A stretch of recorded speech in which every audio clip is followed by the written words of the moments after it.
I, 40 female, came into quite a lot of money after my aunt passed away and left me everything a couple of months ago. She passed away 6 months ago, and 3 months ago, I received all the money that she had left for me and inherited her house as well, which I had been planning to sell, but now I'm living here. My aunt and I had always been close, and even in her last few days, I was the only person who was regularly visiting her and taking care of her. She had been diagnosed with pancreatic cancer a couple of years ago, and I had tried my best to be there for her. So it was no big surprise that she had left everything to me, since she did not have any family of her own. She never married, never had kids. She left a couple of other things to my mother, her sister, and a couple of other family members, but most of it came to me, and I will be forever grateful for it. I'm an art teacher in middle school, so naturally I don't get paid much. I also conduct classes for elderly people in my free time, but that also does not generate enough revenue for me. Lately, I have been saving up to buy a car, something I have wanted for a long time, so that it can make my commute easier. I have to take the bus to school every day, and I did not have a problem with it earlier, but recently I have been having a lot of problems with my back, and the bus seats are really uncomfortable, so I can't deal with that sort of discomfort anymore. Besides, I'm in my 40s. I think it's about time that I get a car of my own. I thought I would buy it with the money that I got from my aunt. But then my husband told me that he wanted me to invest that money in my stepson's education. My husband, Sean, 43, male, and I have been married for 2 years, together for 5. I had never been married before. This was my first. I have had relationships in the past, but Sean has been the person that I have connected with on most levels. He and I matched on a dating app, and that's how we got together. He is a widower. His first wife passed away 12 years ago, leaving him with their stepson, Mitch, 17, male. I didn't have a problem with the fact that he had been married before and had from a previous relationship as well. But after we got married, I learned that I was not only expected to be his wife, but also a stepmom to Mitch. And I meant that in the financial sense of the word, not emotionally. Because when we met, Mitchell was already kind of mature. He was 12, and he was old enough to make up his mind about whether he wanted me to be his mother or just his father's wife. And he picked the latter of the two options, which was fine by me because he did not really try to connect with me anyway. We were cordial. He was nice to me and I was nice to him because he's a kid and I'm used to teaching kids around his age. But there was always a line, a boundary that was not supposed to be crossed, and I kept that in mind whenever I was interacting with him. That I was only going to be nice to him, but I would not try to replace his mother. He had made it very clear to me that I would always be Tanya, my name, to him, but not his mom. And I respected that. I was not going to overstep. What I thought was kind of unfair was that Sean never really tried to build a relationship between the two of us. But when it came to helping out with the finances, I was always expected to contribute to things that had to do with his son. So it felt kind of weird that Mitch did not consider his mother. He did not treat me like he would have treated his mother, and Sean did not even seem interested in trying to build that sort of relationship between us. But then I was expected to contribute to his tuition and everything. It did not make sense to me, and I don't know if I'm just being a little too touchy about this, but it was like I was being forced to raise a child that was not even mine. And I knew for a fact that this boy would grow up but never treat me like part of the family. And it wasn't as though I had not tried to build a mother-son relationship with him, but he was really shut off, and I could understand that. But I just did not feel that it was fair for me to contribute to his expenses since I was already not earning well enough. I had even discussed this with Sean in the early stages of our marriage. I had told him that I wanted to speak to his son and at least make sure that he put in an effort to build a relationship with me, or I would find it very weird to contribute to his expenses when he treated me like a stranger. And he got really pissed at me. He told me that if I could not accept the fact that he had a child, and if I could not split the expenses equally with him, then we probably shouldn't be married at all. And I did not want to lose him, so I stayed with him. I thought that maybe I was being unreasonable, and I really did not want to be the kind of mother who tries to create drama between a son and his father. So I just kept my mouth shut. So that was how things went on for the last few years. When Sean asked me to contribute to his college fund, I was not surprised because we had been discussing this back and forth, and I had told him that I would think about it. I had been planning to say no to that because a college fund is a big deal, and I'm not getting any younger. I need to save for my own retirement as well. I can't put aside everything to contribute to the life of a kid who is not going to treat me like family. I just found it very disrespectful and had made up my mind that this time, if Sean tried to guilt trip me into contributing to the fund, I would fight back and not just accept whatever he said. But after I received my inheritance, when we had the discussion, he did not try to guilt trip me, but he told me that Mitch had been accepted into Yale and even showed me a very legitimate looking email and letter. He told me that he had put off this discussion for long enough, but he wanted an answer about whether I would be willing to contribute to the college fund or not, because if I did not do so, then Mitch probably would not be able to go to Yale, and he would be losing out on a pretty big opportunity since an Ivy League school is a big deal. And since he had been accepted, he hadn't stopped talking about it. Sean had apparently already promised Mitch that he would make sure that he attended by hook or by crook. But honestly, he did not have that kind of money, and he could apply for a student loan, but then it would take ages to clear the debt, and he didn't want that. So he pretty much requested me to consider it, and I ended up saying yes.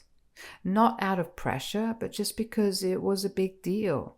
And even though Mitch and I were not close, I would want him to take up this opportunity. So I said yes, and Mitch left for college a couple of weeks ago. I think it has been almost 2 months since he left, or so I was told.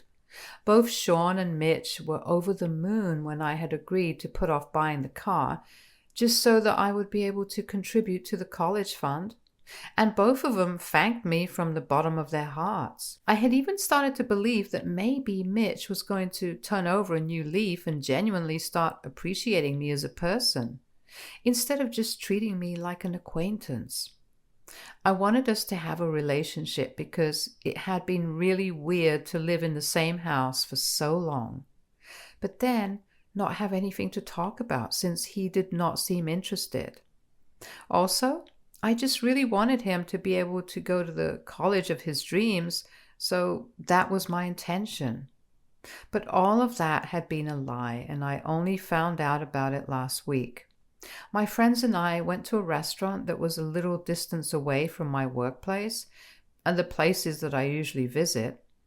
It was a new restaurant, and there was a fancy high-rise apartment building kind of place right opposite that restaurant. It was a very posh and rich neighborhood, that was for sure. My friends and I kind of treated ourselves to a girls' day out, but I received the shock of a lifetime as we were leaving the restaurant. I saw Mitch coming out of the high-rise opposite, and he was not alone. He had his arm around a girl whom I recognized from his circle. It was not much of a task for me to put two and two together. But nevertheless, when my friends pointed that out to me, I still went up to him to confront him about it. He seemed shocked, to see me and was about to run the other way, but I told him that the jig was up anyway, so he might as well come clean to me now. If he was not at Yale, I knew that my money was not going to the place that I had intended for it to go, so I knew that he had been lying. And he and his dad were in a lot of trouble anyway, so he might as well not bother to run and tell me the truth. Thankfully, I did not have to do much convincing. He ended up telling me everything right there. Apparently, he had no intention of going to college anyway. He just wanted money so that he would be able to rent an apartment and move in with his girlfriend. But that's what he and his father had told me. I would have flipped out and would never have given them the money. My husband would not be able to support the two of them on his own anyway, since they wanted to live together in a fancy place and didn't want to struggle, since they were planning on starting a YouTube channel and they needed an aesthetic-looking place with a nice view for that kind of stuff. Not just any old dingy apartment, which is the only thing that they would be able to afford the kind of money that they had. So they had to lie to me. And I was never meant to find out about any of this until they were successful. And then they would have returned the money back to me. But now that their lie had been caught, there was no running away from it. I went back home immediately and I confronted my husband about it. And he broke down, telling me that he had just wanted to support Mitch, but it had been a stupid idea and he was regretting it all now. He claimed that he had wanted to tell me the truth last month when he realized that Mitch wasn't exactly going to blow up with YouTube, and they were just wasting my money. He was scared of how I would react, so he didn't even tell me and just kept trying to convince Mitch to come back, and then they could tell me the truth and face the consequences. Well, now they're facing the consequences, and I have left the house after the confrontation with my husband.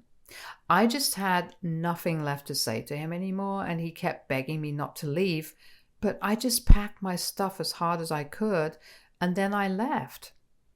I am living in my aunt's house. They don't know the address, so they can't find me. Both of them have been trying to text me and get to me, but I haven't replied to any of them. Mitch kept texting me to say that this was all his idea and that he was the one who had coerced his father into doing this. So I should not blame him, since he was just trying to support his son. I love the intention behind him taking the fall, but it doesn't help the situation. I am pissed and I really don't think that what happened was right. Before I had left the house, I had told Sean that he had to return the money to me immediately, or I would make sure that everybody got to know how dishonest him and his son were. And that would end Mitch's career as a YouTuber before it even began. The fact that he is involved in this wouldn't reflect well on him either, since if his co-workers got to know about it, he would be in a lot of trouble at work, since he was the guy who handled the accounts, and I don't think anybody would want their accountant to be a dishonest man. They are begging me for forgiveness, especially Sean, because there is a lot at stake for him. He's begging me to come back so we can sort things out, and also because he doesn't have the kind of money right now to return it to me. I don't care. I just want my money back, but I feel guilty about the way that I'm acting, since I'm really not as money-minded as I'm coming off right now. But what they did was unacceptable. I know what I'm doing is necessary, but I just feel kind of weird. AITA for demanding my money back from my husband after I found out that my stepson is not actually going to an Ivy League school. Update 1. Hey, thank you so much for all the comments on my post, for taking the time to explain to me that I am right and I have no need to feel guilty about anything, especially because I'm demanding my own money to be returned to me. I would just like to explain that I grew up in a home talking about money and finances was considered vulgar, and so I'm kind of weird and iffy when it comes to such things. But now I know that it's okay for me to demand that they return my own money back to me. I don't have to feel bad about it. There were also a lot of comments that called me a doormat for putting up with Sean, but honestly, I really loved him, and maybe I still do. I'm not sure right now. My emotions are all over the place, but at one point in time, I was certain that I loved him more than anything in the world. So naturally, I wanted to be with him, and I was ready to do whatever it took to stay. Also, even though Mitch treated me like a stranger, I could not bring myself to do the same to him. In case you guys have forgotten, I am a middle school teacher and I was used to dealing with kids around his age when I first met him, so I knew how he was thinking and I wanted to be able to make that space for myself in his heart on my own. And that's why I guess I was trying to help out and contribute to his life and raise him. But I guess it never worked out. He just decided that he was not going to accept me as part of the family and continued to treat me indifferently. All I can say is that I tried my best and maybe it did not yield any good results, but at least I have the satisfaction of knowing that I did what I had to do. I did everything right. And now the fact that they took advantage of it just shows the kind of people that they are. It does not reflect badly on me. I'm going through a tough time. I would just request people to be gentle and mindful of the words that they use. That's all I had to say about it. Anyway, it has been 2 weeks since I found out the truth, and I have blocked both Sam and Mitch because their messages were really messing with my head. I don't need that right now. I have spoken to a lawyer and we are going to file for divorce in a couple of days. I had been putting it off for so long because I'm not emotionally ready for that kind of thing, but now I know that it has to be done and it has to be done soon. We are preparing for it and we are going to start the proceedings soon enough. In the meantime, I really need my money back, so I decided to speak to my mother-in-law about this instead. And I don't have a particularly close relationship, but from what I know, she's a bit reserved, but has always been there for anybody who has needed her help. I told her that I wanted to talk about something that Sean and Mitch had done, and she told me to visit her, since this sounded like something that was very personal and sensitive, so she did not want to discuss it on the phone and wanted to meet me in person. I decided to take a leap of faith and agree to what she said, so I'm going to visit her this evening and I will let you guys know what happens. So far, I have no idea what to expect. I'm just hoping that she doesn't talk to Mitch or Sean about what I said to her, and I don't have to meet them when I get there because that would be really awkward. I just don't know what's going to happen, so I'm just trying to keep my mind off of it. Update 2. Hello, I just came back from my mother-in-law's house and no, nobody was waiting there for me to ambush me. Before I get into what happened, I just really have to say this because I don't know who else to talk to about this. My mother-in-law is really an exceptionally nice woman. I hope everybody has somebody like her in their family. Even when I told my parents about the reaction she had after what I told her, they were quite surprised that she was ready to go against her own son just because she wanted to do the right thing.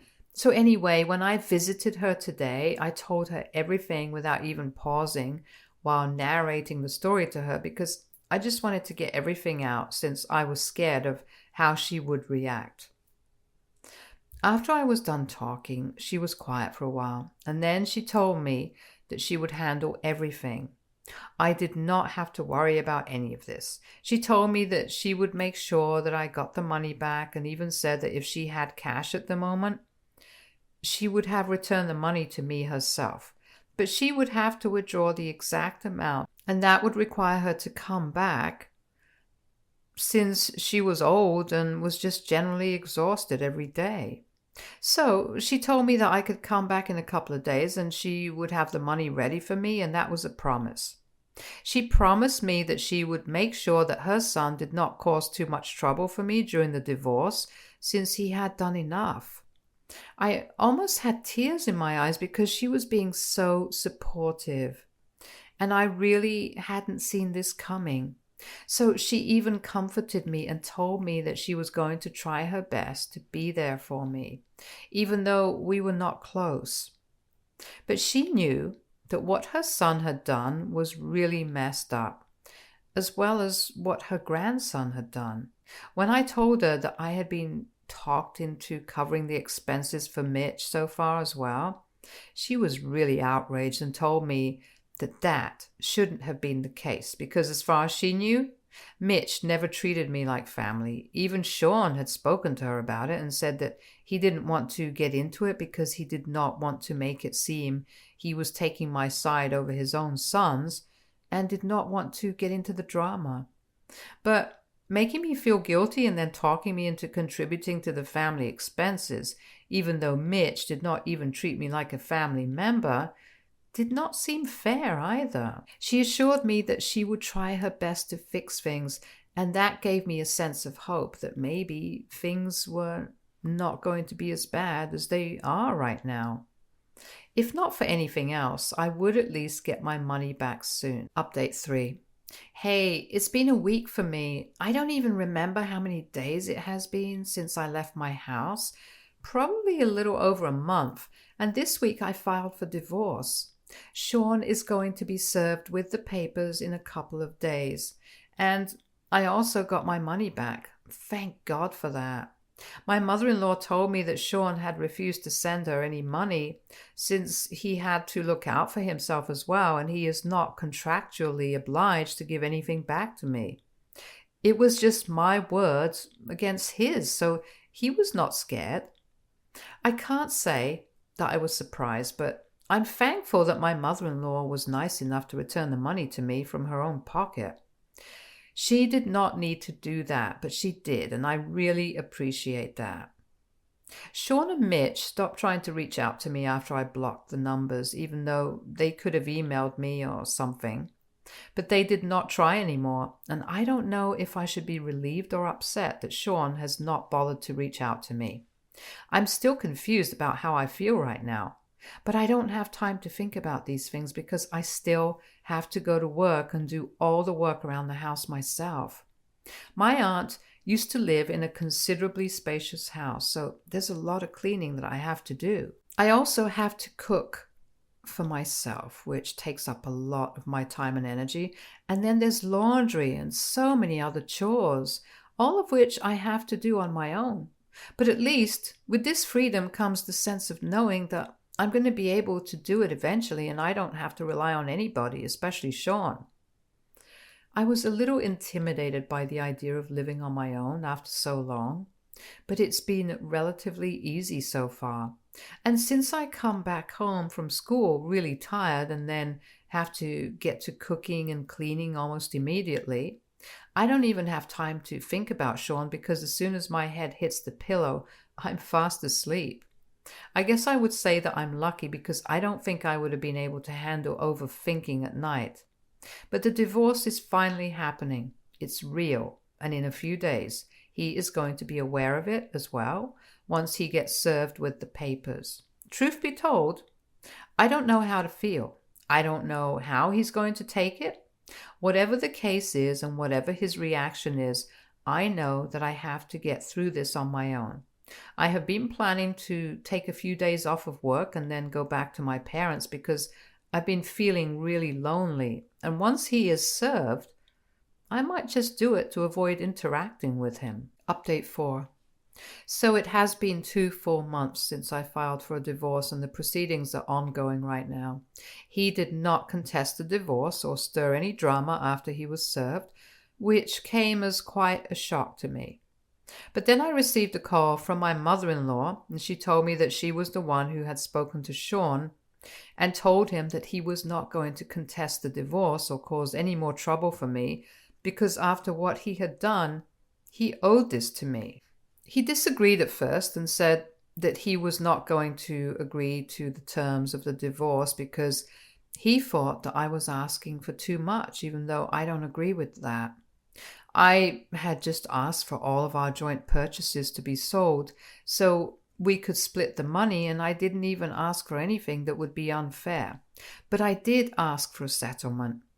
I have also contributed a lot of money, more than I should have, especially because of Mitch, and I wanted my money back. I wasn't even asking for it all back, just the bare minimum. I felt like I had deserved it, and in my head, I was being completely fair because I had been cheated out of a marriage. There was no other woman involved, but there were a lot of lies and cover ups involved, so I think I was entitled to what I was asking for. And even if I wasn't, we could come to a settlement. That's why the entire negotiation process was even happening. However, my mother in law made sure that he did not contest anything and did not try to fight with me so that our divorce could happen as smoothly as it could. I'm glad that she's taking my side. Not a lot of people have such nice mother in laws like mine.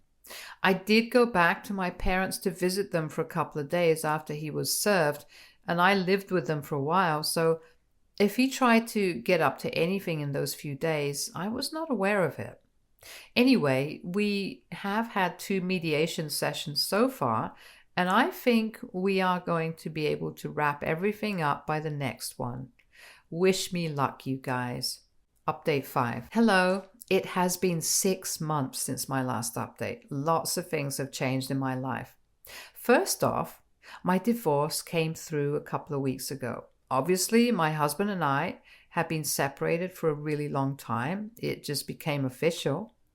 I have absolutely no contact with either Sean or Mitch after our last mediation session together.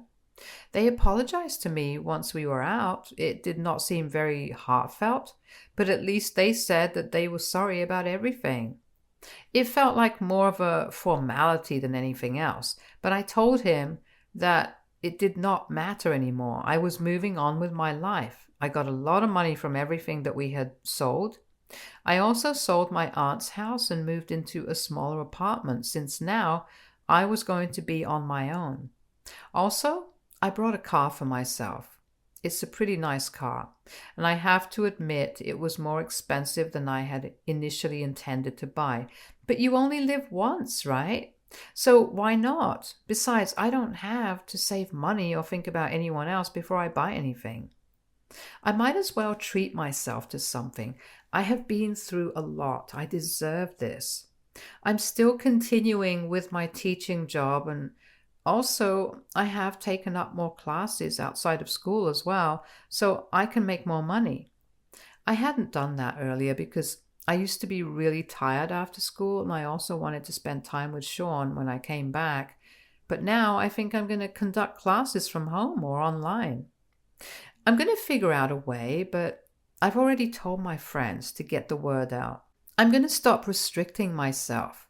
I'm going to live life for myself on my own terms. So far, I have been worried about so many things like my family, my husband, my stepson, my future, and whatnot.